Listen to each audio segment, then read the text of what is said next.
First, people should stop for 5 seconds and give them their rights for 5 seconds, and just listen carefully, because what I'm about to say might sound simple, but it can completely change the way you look at love. Now tell me honestly, have you ever looked back and thought, why did I even like that person?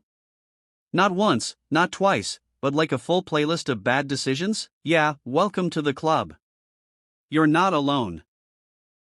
Let's talk about something almost everyone experiences but nobody really explains properly: why we fall for the wrong people. Because it's not random. It's not bad luck. And no, it doesn't mean you have a broken heart or bad taste. It actually says a lot about how the human brain works, and trust me, your brain sometimes behaves like it's drunk when it comes to emotions. Let's start simple. The first reason is, we don't fall for the right person, we fall for the feeling.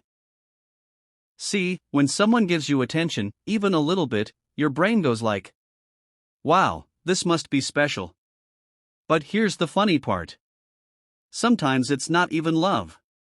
It's just attention starvation. Imagine you're really hungry and someone gives you a small snack. Suddenly that snack feels like a 5-star meal. Same thing happens in relationships. If someone gives you just a little care, a little attention, your brain can overhype it. And boom, you're emotionally invested. But later you realize, oh wait, they were just being normal. Not magical, not special. Just available. Now, second reason, we fall for potential, not reality. This one is dangerous. We don't fall for who the person is, we fall for who we think they can become. You meet someone who is inconsistent, emotionally unavailable, a little confusing, but your brain starts a whole Netflix series in your head. You know what, they just need time. They've been hurt before. Deep down they are actually amazing. Bro, you're not in love.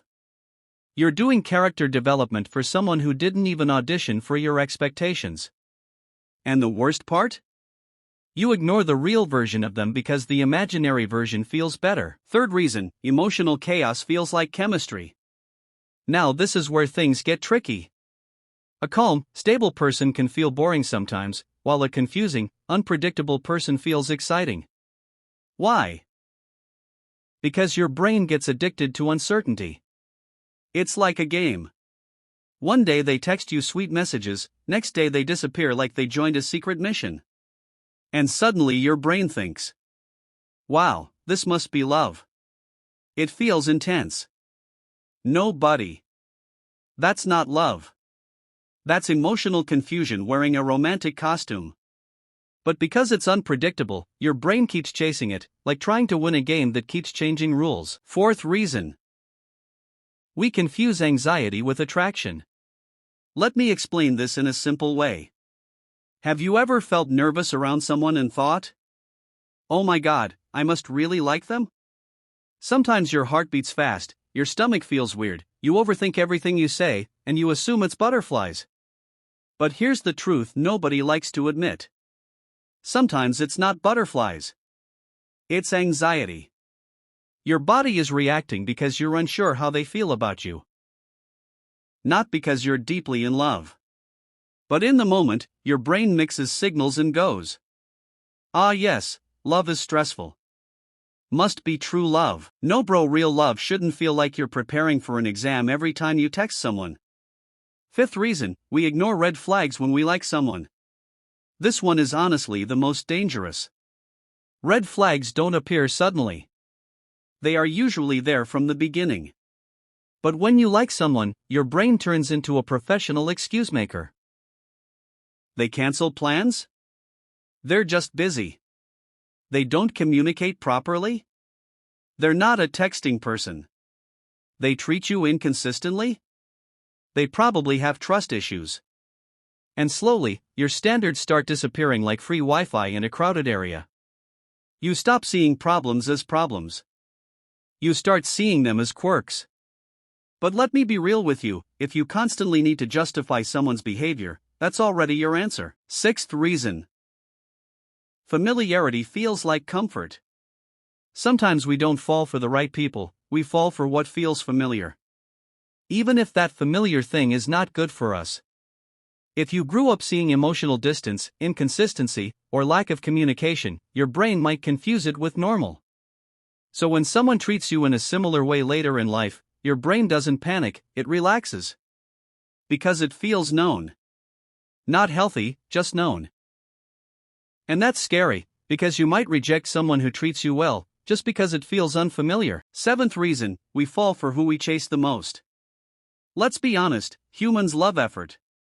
If something is easy, we undervalue it. If something is hard to get, suddenly it becomes interesting. So sometimes we end up chasing people who don't even meet us halfway. And the more we chase, the more valuable they feel. But here's the irony, effort doesn't always mean compatibility. Just because you had to work hard to get someone's attention doesn't mean they are the right person for your heart.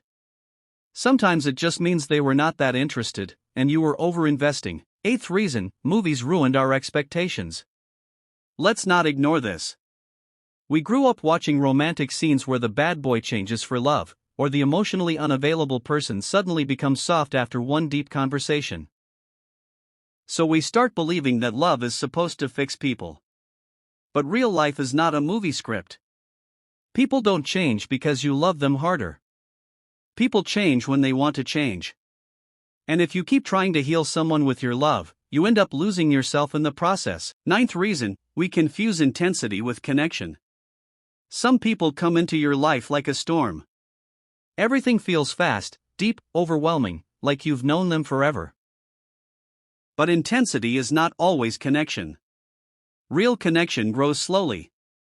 It feels safe. It feels steady. It doesn't constantly confuse you. But intensity? Intensity is like fireworks, bright, loud, and gone too quickly. 10th reason, we ignore ourselves when we are focused on someone else. This might be the most important one. When we like someone, we often stop asking, "Is this good for me?" Instead, we ask, "How do I make them like me more?"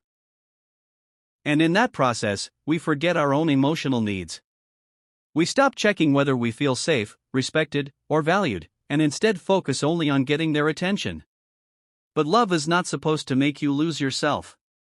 It's supposed to make you feel more like yourself. So what's the conclusion in all of this?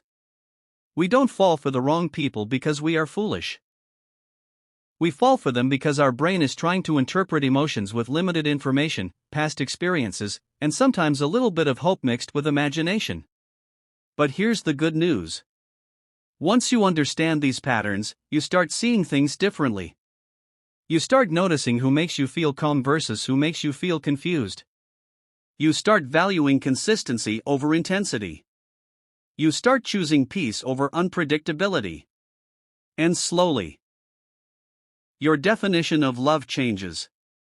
Not into something perfect, but something real. Because real love doesn't make you question your worth every day. It doesn't feel like a guessing game.